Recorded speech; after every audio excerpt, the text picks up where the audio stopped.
Welcome back, Daisy Cakes! Today we're reviewing the 1960 Hugo nominee, That Sweet Little Old Lady by Mark Phillips. Why? Because I am Daisy Ex Machina, the drag queen detective who investigates all things speculative in science fiction, fantasy, and horror.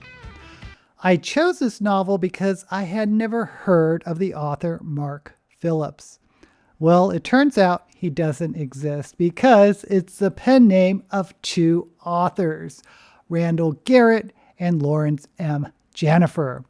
I found this hilarious entry in Goodreads under the alternate title Brain Twister.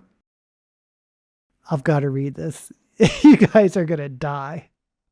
Mark Phillips was a pseudonym of two well-known science fiction writers, Randall Garrett and Laurence Janifer. Their joint pen name, derived from their middle names, Philip and Mark, was coined soon after their original meeting at a science fiction convention. Both men were drunk at the time, which explains a good deal, and only one ever sobered up. A matter of constant contention between the collaborators was which one. They collaborated for some years and devised an interesting method of work. Mr. Garrett handled the verbs, the adverbs, and the interjections. Mr. Janifer, the nouns, pronouns, and adjectives. Conjunctions are a matter of joint decision. And in the case of a tie, the entire game was replayed at Fenway Park, Boston the following year. Regardless of who wrote what, Brain Twister is a highly enjoyable novel about spies and telepathy, as only two great writers could have conceived it. So, let's take a look at each of the authors one at a time, starting with Randall Garrett. Randall Garrett was born in 1927 and died in 1987 at the age of 60 after having a bizarre case of amnesia where he totally lost his memory after contracting a viral infection.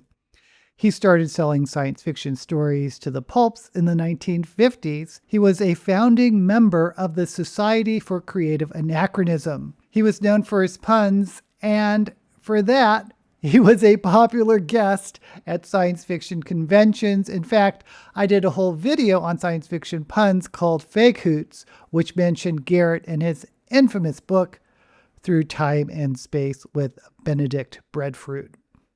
He was apparently a bit of a womanizer and would probably have been canceled for some of his shenanigans. Allegedly, he collaborated with several people, including Robert Silverberg, but also with his wife, Vicky Ann Hadron, with their series, The Gandalara Cycle, the first novel, The Steel of Raskar, published in 1981. But his collaborations brings us to Laurence Janifer, whom he wrote That Sweet Little Old Lady with. Laurence Janifer was born in 1933 and died in 2002 at the age of 69. He was a fairly prolific writer and wrote under a variety of pen names. I couldn't find that much about him in his personal life, except he was also a musician of some sort, at least according to the Encyclopedia of Science Fiction. A lot of his work can be found in the public domain in Project Gutenberg and LibriVox, including That Sweet Little Old Lady, co-authored with Randall Garrett under the pen name of Mark Phillips.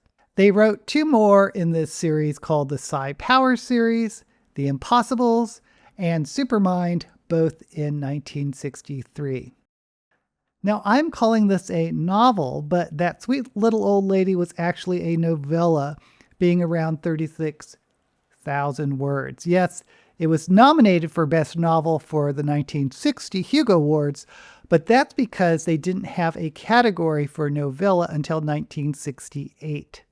Laurence and Garrett first collaborated under a different pen name, for Laurence at least, Larry M. Harris, for an adult science fiction novel called Pagan Passions, published in 1959, which has an interesting cover.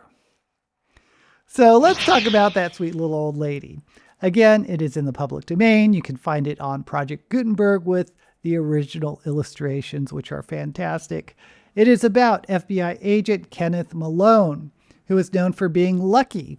Malone gets assigned to a case to track down a telepathic spy that has been spying on government scientists and passing the secrets on to the Soviets. So, yes, this is very Cold War-ish.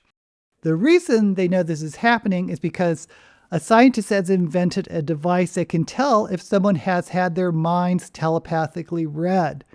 But the machine can't tell who is a telepath, only that someone has read someone's mind.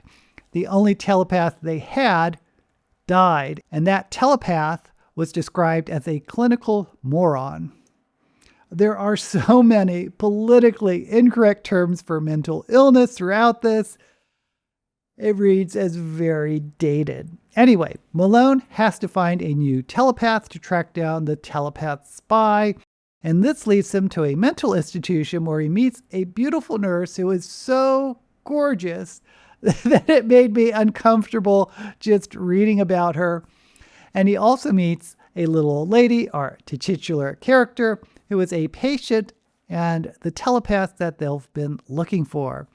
From here, hijinks ensues that leads them to Las Vegas, poker games, costume changes, and of course, car chases. So, if you can't tell from all this, this is a comedy, a comic science fiction story. It actually really reminded me of comedy movies from the 1960s, like Jerry Lewis or Peter Sellers. In fact, those Pink Panther movies has exactly this type of quality and humor that you'll find in That Sweet Little Old Lady. In other words, it's not very serious. I can imagine many people in the 21st century might find this offensive. I'm just putting that out there. It is very, very dated, but I was amused.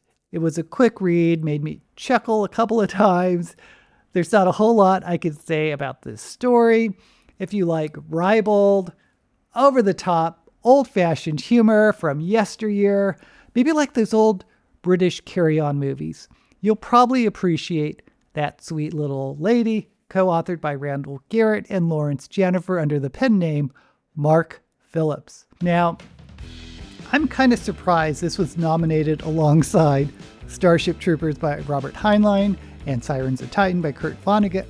But if you think about it, nominees are chosen by attendees of Worldcon, the World Science Fiction Convention, and Randall Garrett was, of course, the darling of the convention circuit, and I can imagine this story being talked about among the nominees.